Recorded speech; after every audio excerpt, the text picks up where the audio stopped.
ગયા લેક્ચરની અંદર આપણે વેગ અને સમયના આલેખો ભણ્યા હતા. વેગ અને સમયના આલેખો પરથી જે સમજ મેળવ્યા હતા એનો ઉપયોગ કરી આજે આપણે વધુ એક આલેખ ભણીએ, જેમાં એવું લખેલું છે કે એક્સ અને ટીના આલેખ પરથી પ્રવેગની સમજ.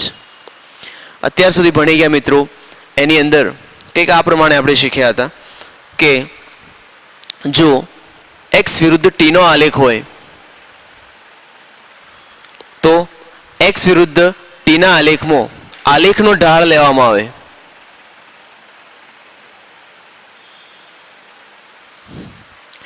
આપણને પ્રવેગ આપે છે. આલેખના ઢાળ પરથી આપણને પ્રવેગ મળે છે. જો વેગ અને સમયનો આલેખ હોય તો વેગ અને સમયના આલેખમાં આલેખનો ઢાળ શોધવામાં આવે તો આપણને પ્રવેગ મળે છે. ઉપર એક્સ અને ટીના આલેખમાં આલેખનો ઢાળ આપણને વેગ આપે છે. અને ગયા ટોપિકમાં શીખ્યા હતા કે વેગ અને ટીના આલેખમાં આલેખ નીચે ઘેરાતી રેખાનું ક્ષેત્રફળ શોધવામાં આવે તો એ ક્ષેત્રફળ આપણને સ્થાનાંતર કે અંતર આપે છે. તો મિત્રો અત્યાર સુધીમાં આટલું આપણે શીખી ગયા છીએ, પરંતુ હવેનો પ્રશ્ન એવો છે કે એક્સ અને ટીના આલેખમાં પ્રવેગ કેવી રીતે શોધી શકાય. તો બોર્ડ ઉપર મિત્રો એક આલેખ દોરેલો છે. આ આલેખ એક ઉતાર ચઢાવવાળો વક્ર છે. આલેખ એક્સ વિરુદ્ધ ટીનો ગ્રાફ છે. આ આલેખની અંદર કેટલાક બિંદુઓ જેમ કે એ, બી, સી, ડી, ઈ આ જુદા જુદા બિંદુઓ પાસે આપણે પ્રવેગ શોધવો છે કે પ્રવેગ ધન હોઈ શકે, ઋણ હોઈ શકે કે શૂન્ય હોઈ શકે. ગઈકાલના લેક્ચરમાં શીખ્યા હતા કે જો વેગ અને સમયનો આલેખ હોય, વેગ અને સમયનો આલેખ હોય તો આ પ્રમાણેની રેખા માટે પ્રવેગ ધન થશે. ત્યારબાદ આ પ્રમાણેની રેખા માટે પ્રવેગ ઋણ મળે છે. ઋણ મળે છે. અને જો આ પ્રમાણેની રેખા મળે તો પ્રવેગ શૂન્ય થાય છે. ગઈકાલે આપણે આ પ્રમાણે શીખ્યા હતા કે વેગ અને સમયનો આલેખ હોય તો આ પ્રમાણેની રેખા માટે પ્રવેગ ધન થશે. આ પ્રકારની રેખા માટે, ઉતરતી રેખા માટે પ્રવેગ ઋણ થાય, જ્યારે સમય અક્ષને સમાંતર રેખા માટે પ્રવેગ શૂન્ય મળે છે. પરંતુ અત્યારે જે આલેખ છે એ આલેખ એક્સ અને ટીનો છે. તો આવા આલેખ માટે પ્રવેગ કેવી રીતે શોધી શકાય? મિત્રો સૌપ્રથમ આપણે પાંચે બિંદુઓ પાસે પ્રવેગની વાત કરવા જઈ રહ્યા છીએ, પરંતુ પ્રવેગ સમજીએ એ પહેલા પાંચે પાંચ બિંદુઓ પાસે વેગની વાત કરીએ. તો મિત્રો આપણે આવું શીખ્યા છીએ કે એક્સ અને ટીનો આલેખ હોય તો એક્સ અને ટીના આલેખમાં એક્સ અને ટીનો આલેખ હોય તો એક્સ અને ટીના આલેખમાં આ પ્રકારની રેખા માટે જો આ રેખાનો ઢાળ શોધવામાં આવે તો વેગ ધન મળે છે. ફરીથી એક્સ અને ટીના આલેખમાં આ પ્રમાણેની રેખા માટે વેગ ઋણ થશે, જ્યારે આ પ્રમાણેની રેખા માટે વેગ શૂન્ય થાય છે. તો એક્સ અને ટીના આલેખમાં ઢાળ એ આપણને વેગ આપે છે, વી અને ટીના આલેખમાં ઢાળ એ આપણને પ્રવેગ આપે છે. તો આ ઉદાહરણો પરથી પ્રવેગ અને વેગ ધન, ઋણ અને શૂન્ય ક્યારે હોય એની વાત આપણે સમજી શકીએ. હવે આપણા આલેખની અંદર એક્સ અને ટીનો આલેખ છે, તો સૌપ્રથમ આ પાંચે બિંદુઓ પાસે આપણે વેગ શોધીએ. ત્યારબાદ પ્રવેગની વાત કરીશું. સૌપ્રથમ એ બિંદુની વાત કરીએ. તો મિત્રો એ બિંદુ પાસે જો વેગ શોધવો હોય તો એ બિંદુ પાસે સ્પર્શક દોરવામાં આવે અને એ બિંદુ પાસે જો આપણે સ્પર્શક દોરીએ તો એ સ્પર્શક આપણને આલેખ નંબર 1 પ્રમાણે મળે છે અને જો આલેખ નંબર 1 પ્રમાણે મળે તો એ બિંદુ પાસે વેગ ધન થાય છે, એટલે કે વેગ ધન મળે છે, વી ધન મળે છે. બી બિંદુ માટેની વાત કરીએ તો બી બિંદુ પણ આલેખ નંબર 1 પ્રમાણે જ છે અને આલેખ નંબર 1 પ્રમાણે હોય તો આ બિંદુ પાસે પણ બી બિંદુ પાસે પણ વેગ ધન મળે છે. સી બિંદુની વાત કરીએ તો સી બિંદુ પાસે જો રેખાનો સ્પર્શક દોરવામાં આવે, જો રેખાનો સ્પર્શક દોરવામાં આવે તો આ બિંદુ પાસેની રેખા એ આલેખ નંબર 3 પ્રમાણે મળે છે. આથી આ બિંદુ પાસે જો આપણે વેગ વિચારીએ તો વેગ 0 થાય છે. ડી બિંદુની વાત કરીએ તો ડી બિંદુ પાસેનો આલેખ એ ઉતરતી રેખા છે જે આલેખ નંબર 2 પ્રમાણે મળે છે, જે દર્શાવે છે કે આ બિંદુ પાસે વેગ ઋણ થશે. જ્યારે ઈ બિંદુની વાત કરીએ તો ઈ બિંદુ પાસે સ્પર્શક દોરીશું તો એ સ્પર્શક સમય અક્ષને સમાંતર મળે છે. આથી આ બિંદુ પાસે પણ વેગ 0 થાય છે. તો મિત્રો અહીંયા કેટલાક બિંદુઓ માટે વેગ ધન, ઋણ અને 0 ક્યારે હોય એની આપણે વાત સમજ્યા. તો એક્સ અને ટીના આલેખ ઉપરથી આ જુદા જુદા 3 આલેખો માટે વેગ આપણે આ પ્રમાણે સમજી શકીએ. પરંતુ હવે આપણો મુદ્દો એ છે કે એક્સ અને ટીના આલેખ પરથી પ્રવેગ કેવી રીતે શોધી શકાય. તો મિત્રો સૌપ્રથમ પ્રવેગ શોધવા માટે જો સૂત્ર વિચારીએ તો આવી રીતે વિચારી શકીએ કે પ્રવેગ શોધવાનો હોય તો પ્રવેગ માટે આપણે આવું એક સૂત્ર મૂકી દઈએ, એ બરાબર સરેરાશ પ્રવેગ માટે આપણે આવું સમીકરણ લખીએ છીએ delta v upon delta t. Delta v બરાબર લખવામાં આવે તો V2 minus V1 upon T2 minus T1 અથવા ડેલ્ટા ટી. તો વેગનું મૂલ્ય ધન, ઋણ અને 0 ક્યારે હોય એની સમજ આપણે આ વેગના તફાવત ઉપરથી મેળવીશું. સૌપ્રથમ મિત્રો બી બિંદુની વાત કરીએ તો આ બી બિંદુ પાસેનો પ્રવેગ શું છે એ સૌપ્રથમ આપણે સમજીએ. તો મિત્રો બી બિંદુ પાસે આપણે જોઈ શકીએ છીએ કે જે રેખા મળે છે એક સુરેખ રેખા છે. તો બી બિંદુ માટે આપણે આવું વિચારી શકીએ કે બી બિંદુ પાસે મળતી રેખા એ સુરેખ રેખા છે, જેમાં આપણને આ પ્રકારની રેખા આપેલી છે અને અહીંયા બી બિંદુ છે. વેગનો તફાવત લેવા માટે નજીકના સૂક્ષ્મ અંતરે બીજું એક બિંદુ વિચારીએ તો આ પ્રમાણે આપણે લખી શકીએ. તો આ બી બિંદુ પાસેનો વેગ શોધવો છે, પરંતુ આપણે ભણ્યા હતા કે વેગનો તફાવત લેવા માટે એના નજીકના બિંદુ આગળ એક પોઈન્ટ આપણે મૂક્યો. ધારો કે બી બિંદુ પાસેનો વેગ V1 છે અને આ બિંદુ પાસેનો વેગ V2 વિચારો, કારણ કે પ્રવેગ શોધવા માટે વેગનો તફાવત લઈશું અને વેગનો તફાવત લેવા માટે સૂક્ષ્મ સમય માટે નજીકનું એક બિંદુ અહીંયા એક્સ્ટ્રા ધ્યાનમાં લીધું. તો બી બિંદુ પાસેના વેગને V1 કહી દો, આ વેગને V2 કહી દો.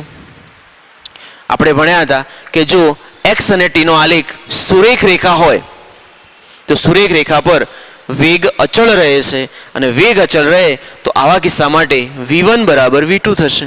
અને જો V1 બરાબર V2 થાય તો આ સૂત્ર અનુસાર V1 બરાબર V2 હોય તો પ્રવેગ 0 મળે છે. V2 થાય તો પ્રવેગ 0 મળે છે, એ બરાબર 0 થશે. તો મિત્રો આ સમજૂતી પરથી આપણે આવું વિચારી શકીએ કે એક્સ અને ટીનો આલેખ હોય તો વેગ અચળ રહે છે અને આવા અચળ વેગ માટે પ્રવેગ 0 થશે, કારણ કે વેગ સમાન હોય તો આ તફાવત 0 મળે છે. તો મિત્રો અહીંયા આપણે આવું લખી શકીએ કે બી બિંદુ પાસે રેખા સુરેખ હોવાથી આ બી બિંદુ પાસે પ્રવેગ 0 થશે, પ્રવેગ 0 મળે છે. તો મિત્રો આ મુદ્દાને અનુસાર આપણે આવું એક વિધાન યાદ રાખીશું કે એક્સ અને ટીનો આલેખ સુરેખ રેખા મળે તો એવા બિંદુ પાસે પ્રવેગ શૂન્ય થશે. આ પ્રમાણે લખી શકીએ કે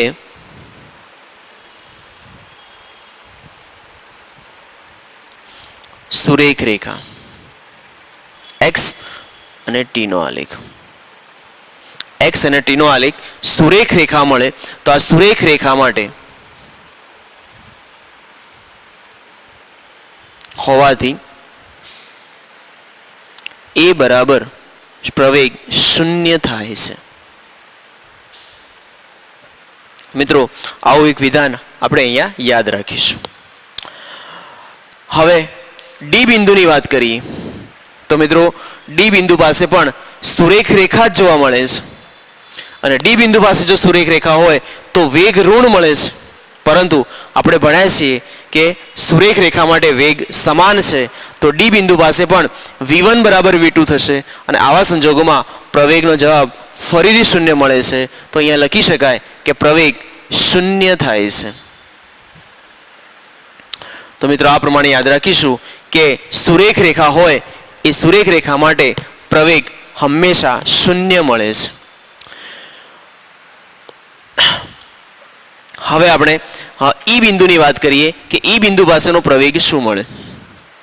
તો મિત્રો ઈ બિંદુ પાસે આપણો આલેખ એક વક્ર રેખા મળે છે. ઈ બિંદુ પાસેનો આપણો આલેખ એક વક્ર રેખા મળે છે. ઈ બિંદુ માટે જો ગણતરી વિચારીએ તો ઈ બિંદુ પાસે આપણો આલેખ કંઈક આ પ્રમાણે છે.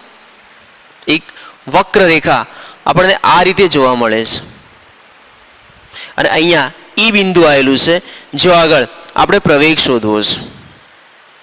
તો ઈ બિંદુ પાસે સૌપ્રથમ વેગ શોધીએ તો ઈ બિંદુ પાસે જો સ્પર્શક લેવામાં આવે તો સ્પર્શક લઈ અને જો વેગ શોધીએ તો શરૂઆતનો વેગ શૂન્ય મળે છે, પરંતુ વેગનો તફાવત લેવા માટે નજીકનું કોઈ બિંદુ વિચારીએ. ધારો કે એક બિંદુ અહીંયા વિચારું છું, પ્રવેગ શોધવા માટે વેગનો તફાવત લેવો પડે તો વેગનો તફાવત લેવા માટે આ બિંદુની નજીકમાં એક બીજો પોઈન્ટ વિચારીએ સૂક્ષ્મ સમયના અંતે, તો એ બિંદુ અહીંયા છે અને જો આ બિંદુ પાસેનો વેગ શોધવામાં આવે તો આ બિંદુ પાસેનો વેગ v2 જે ધન થશે, જે ધન મળે છે, જ્યારે v1 એ આપણને શૂન્ય મળે છે.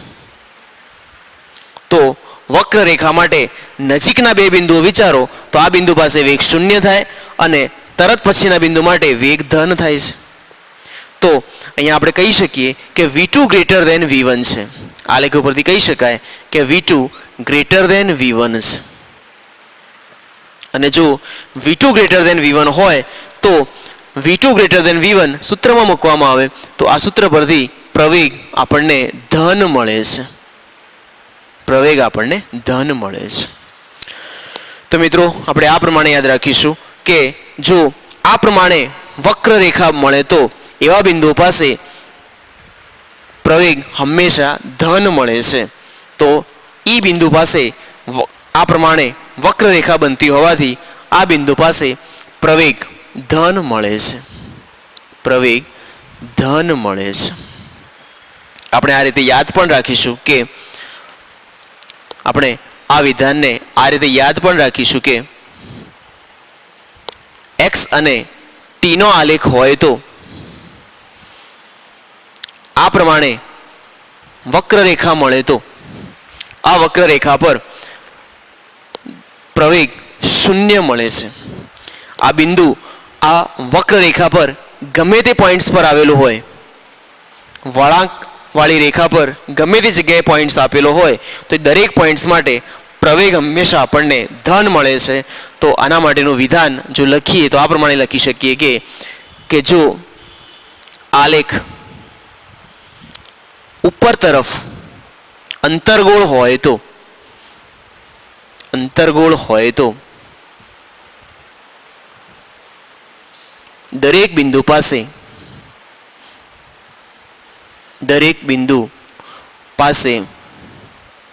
પ્રવેગ ધન મળે છે. તો આ રીતે આ વિધાનને પણ આપણે યાદ રાખીશું.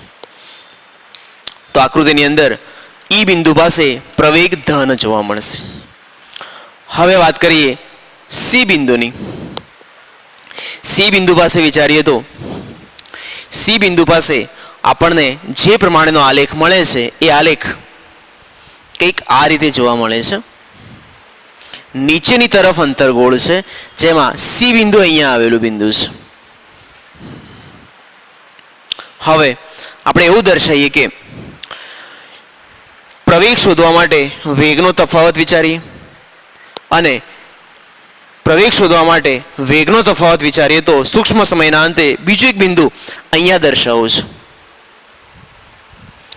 આપણે સી બિંદુ પાસેનો વેગ વિચારીએ તો સી બિંદુ પાસેનો વેગ ધારો કે v1 છે અને સી બિંદુ પાસે સ્પર્શક દોરીએ તો સ્પર્શક સમય અક્ષને સમાંતર થશે.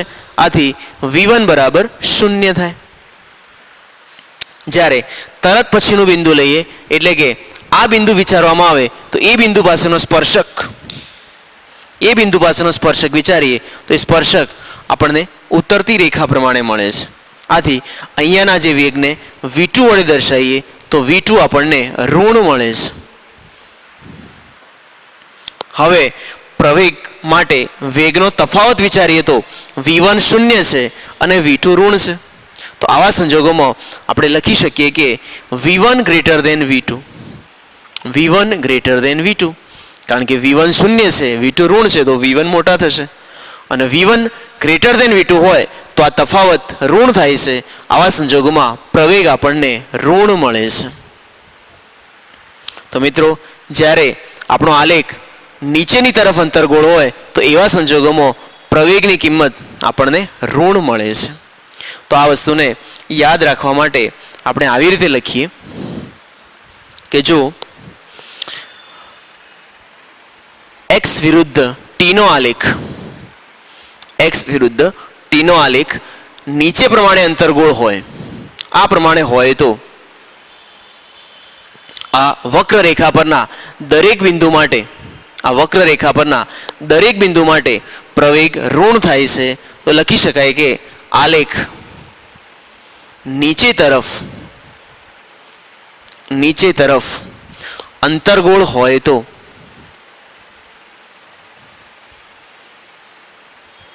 પ્રવેગ ઋણ મળે છે.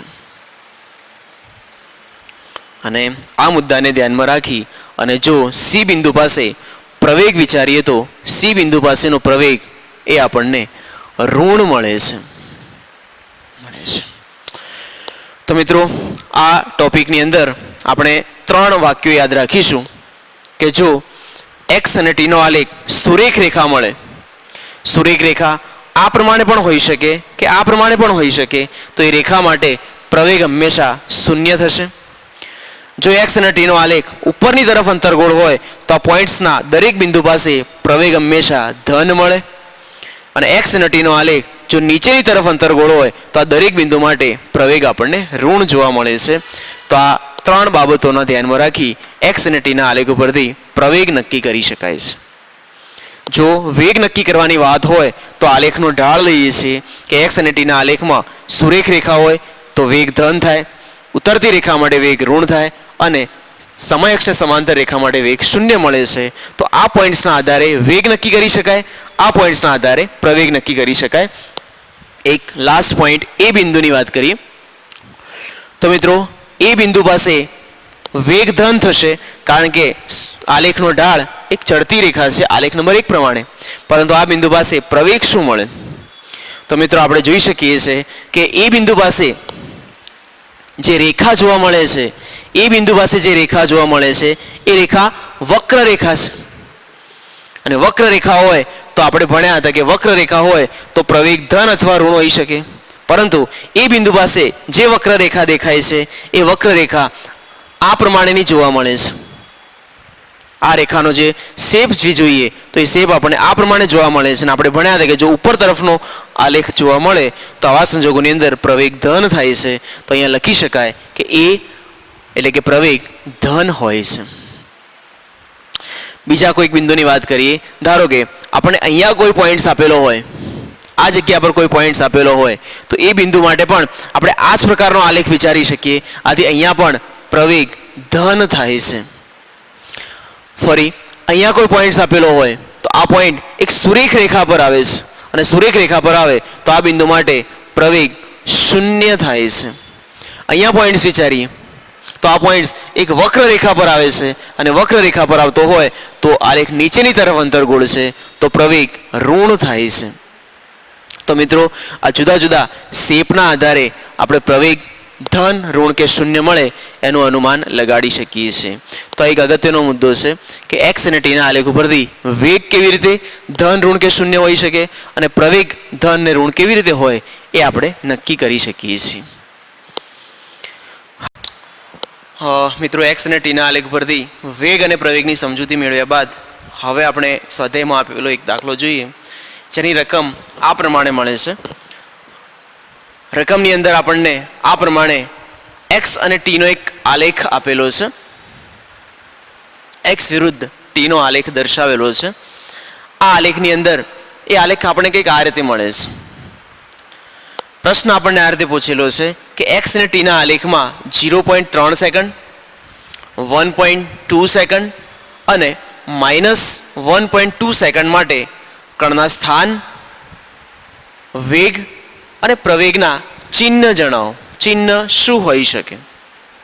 એટલે કે આપણે સ્થાન વેગ અને પ્રવેગ ધન ઋણ કે શૂન્ય હોઈ શકે એનો પોઈન્ટ્સ આપણે અહીંયા સમજવો છે.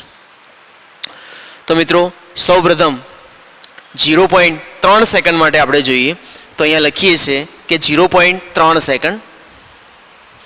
આ 0.3 સેકન્ડ માટે સ્થાન વેગ અને પ્રવેગના ચિહ્ન આપણે લખવા છે. તો 0.3 સેકન્ડને સૌપ્રથમ આપણે આલેખની અંદર દર્શાવીએ તો સૌપ્રથમ 0.3 સેકન્ડને આલેખમાં દર્શાવવામાં આવે તો અહીંયા 1 છે, આથી અહીંયા 1.5 થશે અને જો અહીંયા 1.5 થાય તો 0.3 સેકન્ડ આપણે અહીંયા દર્શાવી શકીએ. અહીંયા દર્શાવી શકીએ. જો 0.3 સેકન્ડ અહીંયા હોય તો આ પોઈન્ટને ગ્રાફની અંદર દર્શાવો તો 0.3 સેકન્ડ એ અહીંયા થશે. હવે આ બિંદુ માટે સ્થાન વેગ અને પ્રવેગનું ચિહ્ન આપણે જણાવીએ. તો મિત્રો સ્થાનની વાત કરીએ તો આપણો આલેખ x નો દોરેલો છે અને આપણે કહી શકીએ કે જો સમય સ્થાન અને સમયનો આલેખ હોય તો ઉપરોક્ત અક્ષને +x કહીએ છીએ અને જો નીચેની અક્ષ હોય તો -x તરીકે આપણે ઓળખો છો. 0.3 સેકન્ડ એ અહીંયા આવેલો પોઈન્ટ છે. 0.3 સેકન્ડ એ અહીંયા આવેલો પોઈન્ટ છે અને અહીંયા પોઈન્ટ આવેલો હોય તો એના માટે સ્થાન ઋણ થાય છે. તો આવા સંજોગોની અંદર 0.3 સેકન્ડ માટે આપણે લખી શકીએ કે 0.3 સેકન્ડ એ -x પર આવેલો પોઈન્ટ હોવાથી આ પોઈન્ટ માટે એનું સ્થાન ઋણ થાય છે, જેને આપણે આ પ્રમાણે લખીએ. હવે વેગની વાત કરીએ મિત્રો તો 0.3 સેકન્ડ પાસે વેગ શોધવા માટે તો મિત્રો આપણે અહીંયા શીખ્યા હતા કે એક્સ અને ટીના આલેખમાં જો આલેખ આ પ્રમાણે ચડતી રેખા મળે તો વેગ ધન થાય, ઉતરતી રેખા મળે તો વેગ ઋણ થાય અને સમય અક્ષને સમાંતર રેખા મળે તો વેગ શૂન્ય થાય છે. તો 0.3 સેકન્ડ માટે આપણો આલેખ એક ઉતરતી રેખા પ્રમાણે મળે છે, એટલે કે આલેખ નંબર 2 પ્રમાણે મળે છે. આથી એ બિંદુ પાસે વેગ ઋણ થશે. તો 0.3 સેકન્ડ માટે જો વેગ વિચારીએ તો વેગ ઋણ થશે.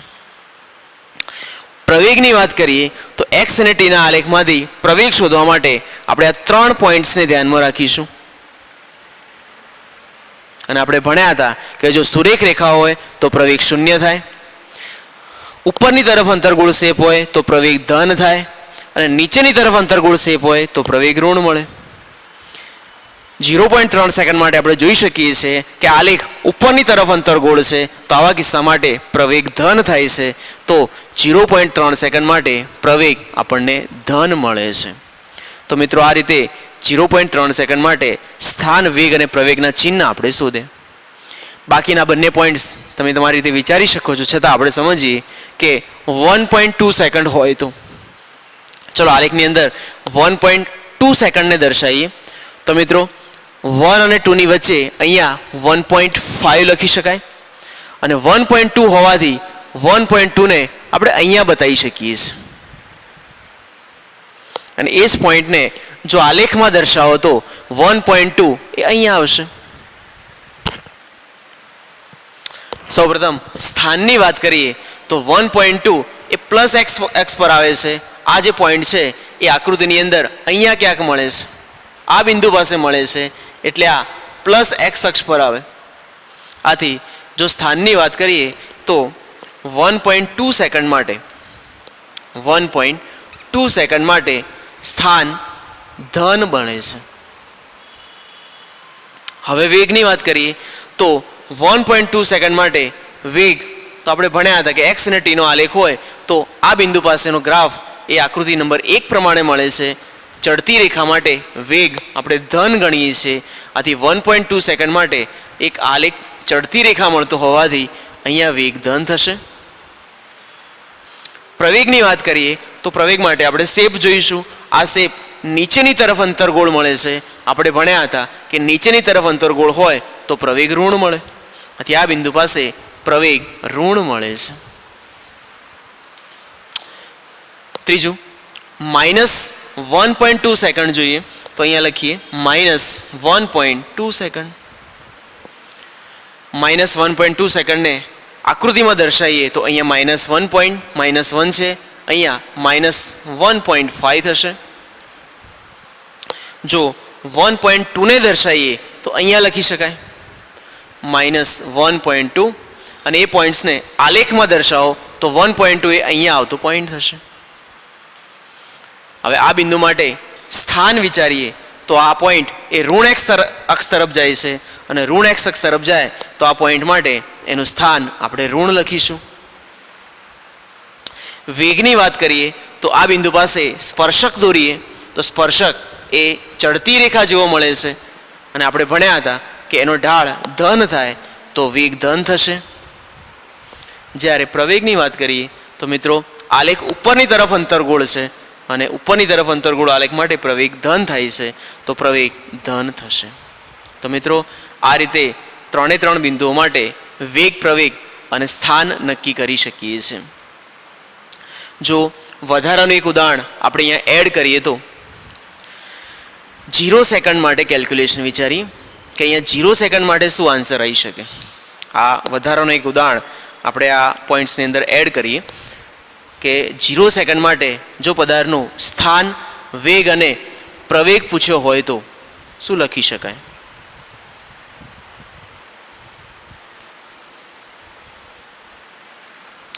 તો મિત્રો 0 સેકન્ડ આલેખમાં દર્શાવો તો આ પોઈન્ટ અહીંયા મળે છે. સૌપ્રથમ એના સ્થાનની વાત કરીએ તો આ બિંદુ એ યામ પદ્ધતિના ઉગમ બિંદુ પર આવેલું બિંદુ છે અને જો આ બિંદુ યામ પદ્ધતિના ઉગમ બિંદુ પર હોય તો કહી શકાય કે ઉગમ બિંદુ માટે એનું સ્થાન x બરાબર 0 થાય. તો 0 સેકન્ડ માટે પદાર્થનું સ્થાન એ 0 છે. x બરાબર 0 આપણે લખીશું. વેગની વાત કરીએ તો 0 સેકન્ડ માટે આપણને આલેખ ઉતરતી રેખા મળે છે અને આપણે કહ્યું હતું કે આવી રેખા માટે ઢાળ ઋણ ગણાય તો આ બિંદુ પાસે ઋણ ઢાળ મળે છે. આથી વેગ ઋણ થશે અને આ બિંદુ માટે એવું કહી શકાય કે જે આલેખ જોવા મળે છે એક સુરેખ રેખા છે. આપણે આલેખમાં જોઈ શકીએ છીએ કે આલેખ સુરેખ રેખા છે. તો પ્રવેગ માટે ભણ્યા હતા કે સુરેખ રેખા મળે તો એ માટે પ્રવેગ હંમેશા 0 થાય છે. આથી સુરેખ રેખા હોવાથી પ્રવેગ 0 મળે છે. તો મિત્રો અહીંયા એક એક્ઝામ્પલ હતો. જુદા જુદા સમય માટે વેગ, પ્રવેગ અને સ્થાનના ચિહ્નો શોધી શકાય એના માટે આ ટેબલ આપણે યાદ રાખીશું. મિત્રો આગળ સ્વાધ્યાયનો દાખલા નંબર 3.16 જોઈએ જે આલેખ ઉપરથી જ સમજીશું આપણે. એની અંદર 4 આલેખ દોરેલા છે. એ 4 આલેખ કંઈક આ પ્રમાણે છે કે પ્રથમ આલેખ x એટલે અંતરનો છે, બીજો આલેખ વેગ માટે દર્શાવ્યો છે, ત્રીજો આલેખ ઝડપ પર આધારિત છે અને ચોથો આલેખ પથ લંબાઈ છે. અહીંયા જુદા જુદા 4 આલેખ બતાવ્યા છે અને આપણને ક્વેશ્ચન કંઈક આવો પૂછેલો છે કે 4 આલેખોમાંથી કયો આલેખ એક પારિમાણિક ગતિ માટે શક્ય નથી. એટલે કે પદાર્થ સીધી રેખામાં ગતિ કરે તો કયો આલેખ શક્ય નથી? મિત્રો, સૌપ્રથમ આલેખની વાત કરીએ તો કોઈ એક સમય માટે આપણે વિચારીએ તો ધારો કે અહીંયા કોઈ એક સમય નોંધ કરીએ, ટી સમય. તો ટી સમય માટે જો આલેખ વિચારવામાં આવે તો ટી સમય માટે પદાર્થનું સ્થાન એક આ બિંદુ પાસે મળે છે અને ટી સમય માટે પદાર્થનું સ્થાન આ બિંદુ પાસે મળે છે. તો આલેખ એવું દર્શાવે છે કે કોઈ એક જ સમય માટે પદાર્થના બે સ્થાન મળે છે. જો પદાર્થ એક પારિમાણિક ગતિ કરતો હોય તો પદાર્થ જુદા જુદા સમયે જુદા જુદા સ્થાન પર હોય છે, પરંતુ અહીંયા એક જ સમયે પદાર્થના બે સ્થાન મળે છે. આથી આ પ્રકારની ગતિ એ એક પરિમાણિક ગતિ કહી શકાય નહીં. તો મિત્રો, ક્વેશ્ચન નંબર એનો આન્સર આપણે લખીએ તો આ પ્રમાણે લખી શકાય કે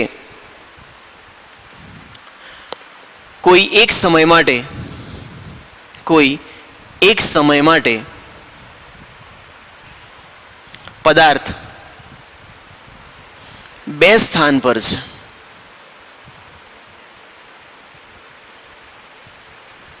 આથી આ આલેખ શક્ય નથી.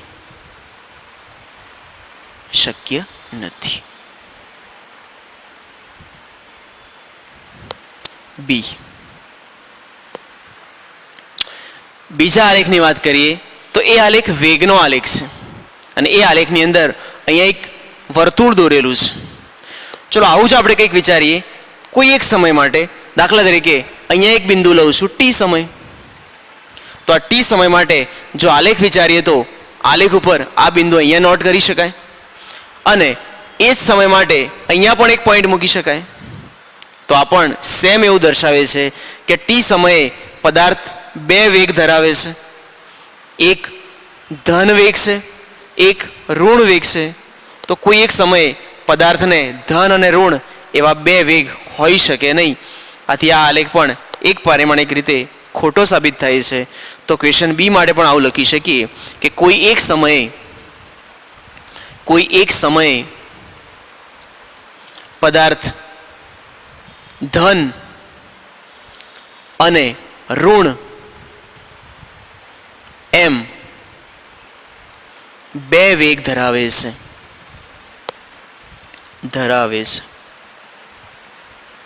આથી આલેખ શક્ય નથી.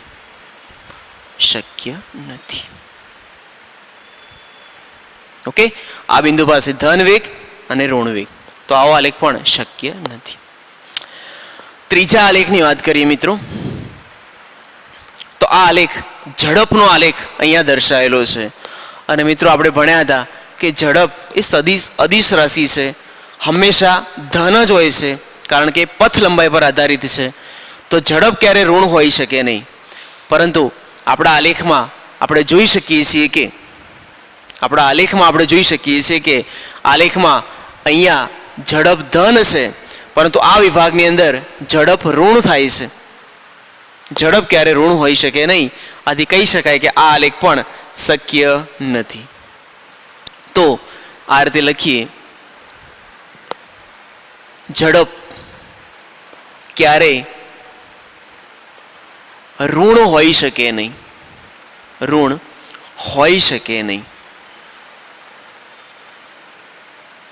આથી આલેખ શક્ય નથી.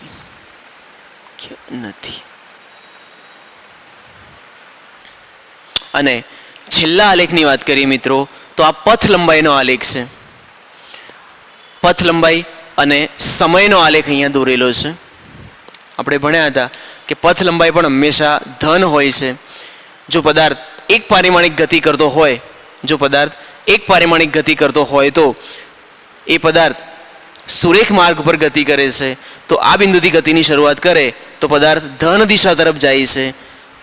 એવા સંજોગોમાં એનો આલેખ આ પ્રમાણે મળે છે. પરંતુ એક પારિમાણિક ગતિ કરતો પદાર્થ હોય તો એ પદાર્થ ત્યાંથી આગળ વધે છે ત્યારે આલેખ પણ આગળ વધે છે. જ્યારે આપણો આલેખ અહીંયા નીચે તરફ આવે છે અને પદાર્થ પોતાના મૂળ સ્થાન પર પરત આવે છે. આથી કહી શકાય કે અહીંયા પથ લંબાઈ ઘટે છે. શરૂઆતમાં પથ લંબાઈ વધે છે, અહીંયા પથ લંબાઈ ઘટે છે.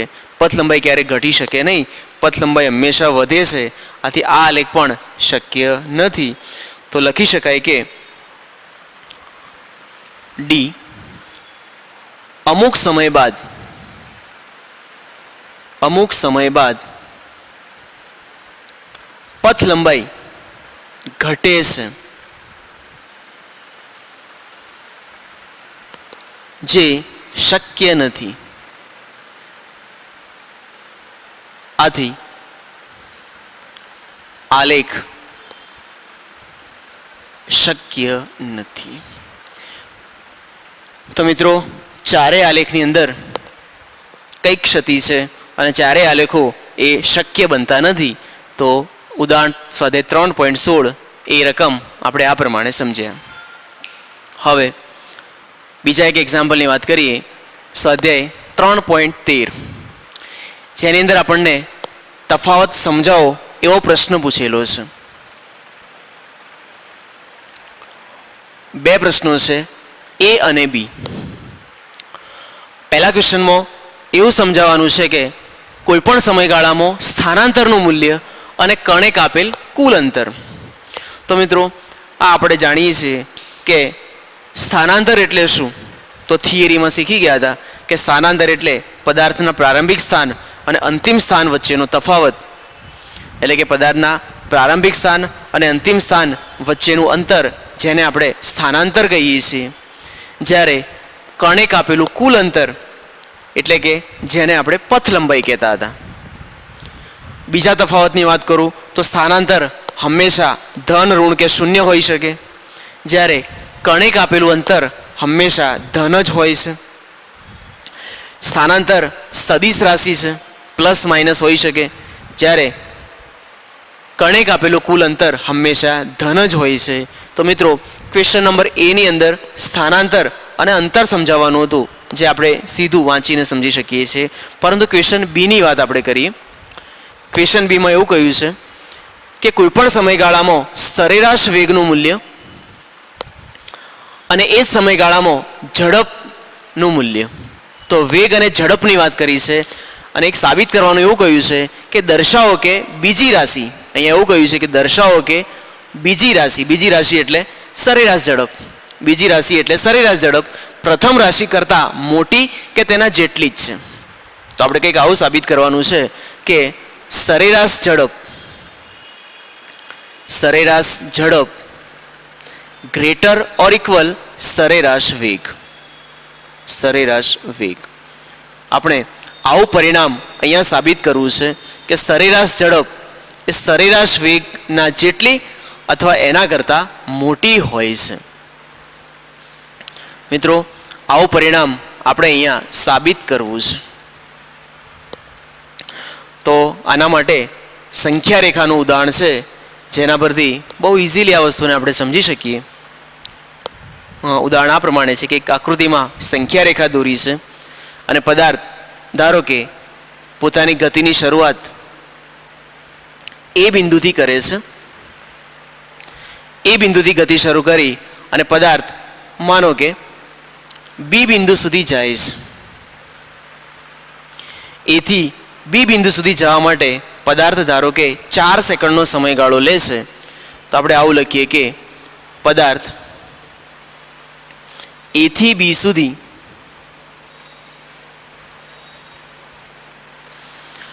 4 સેકન્ડમાં જાય છે.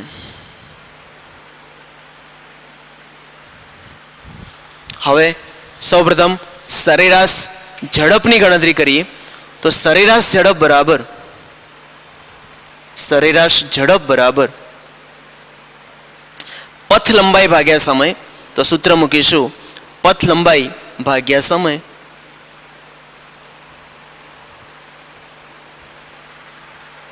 પથ લંબાઈની ગણતરી વિચારીએ તો આપણે આ પ્રમાણે કરી શકીએ કે પથ લંબાઈ બરાબર 10 થી 50 સુધી જાય છે તો એને કાપેલું અંતર 40, જ્યારે સમયની વાત કરીએ તો 4 સેકન્ડનો સમય લાગે છે, તો અહીંયા લખીએ 4 સેકન્ડ. સાદુરૂપ આપીએ તો જવાબ મળે છે 10. ધારો કે સંખ્યા રેખા મીટરમાં હોય તો એકમ થશે મીટર પ્રતિ સેકન્ડ. અને સરેરાશ વેગની વાત કરીએ તો સરેરાશ વેગ બરાબર સ્થાનાંતર ભાગ્યા સમય ભાગ્યા સમય. સ્થાનાંતર શોધીએ તો સ્થાનમાં થતો ફેરફાર, તો શરૂઆતનું સ્થાન 10 છે, અંતિમ સ્થાન 50 છે, માટે સ્થાનાંતર લખી શકાય 50 - 10. લાગતો સમય 4 સેકન્ડ. જવાબ આવશે 10 મીટર પ્રતિ સેકન્ડ. તો પ્રથમ ઉદાહરણ પરથી કહી શકીએ છીએ કે સરેરાશ ઝડપ અને સરેરાશ વેગ સમાન છે. અને બીજું એક ઉદાહરણ એડ કરીએ તો આપણે આ પ્રમાણે લખીએ કે ધારો કે પદાર્થ એ બિંદુથી ગતિ કરવાનું શરૂ કરી અને બી બિંદુ પર જાય છે, અને બી બિંદુ પરથી એ સી બિંદુ પર પરત આવે છે. તો આ પ્રમાણે મુદ્દાની નોંધ કરીએ કે પદાર્થ એ થી બી પર જઈ 5 સેકન્ડમાં સી પર આવે તો આવે છે. હવે સૌપ્રથમ સરેરાશ ઝડપ શોધીએ. સરેરાશ ઝડપ બરાબર સૂત્ર મૂકીએ પથ લંબાઈ ભાગ્યા સમય.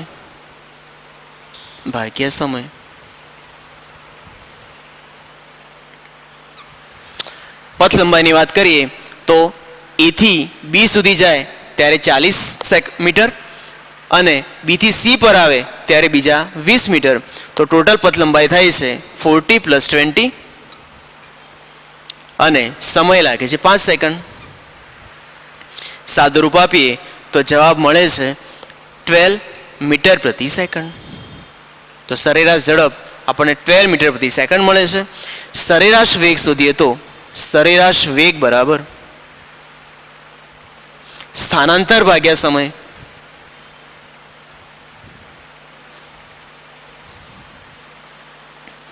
સ્થાનાંતર એટલે પ્રારંભિક અને અંતિમ સ્થાન વચ્ચેનો તફાવત. તો પદાર્થ એ બિંદુથી ગતિની શરૂઆત કરે તો પ્રારંભિક સ્થાન 10 અને સી બિંદુ એ અંતિમ સ્થાન છે, આથી લખી શકાય 30 - 10. સમય લાગે છે 5 સેકન્ડ. જવાબ આવશે 20/5.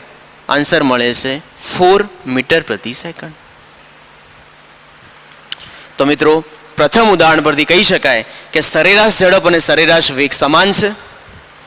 બીજા ઉદાહરણ પરથી કહી શકાય કે સરેરાશ ઝડપ એ સરેરાશ વેગ કરતાં વધુ છે. આમ બંને ઉદાહરણો પરથી આપણે લખી શકીએ કે સરેરાશ ઝડપ એ સરેરાશ વેગ કરતાં મોટી હોઈ શકે છે અથવા સમાન હોઈ શકે છે.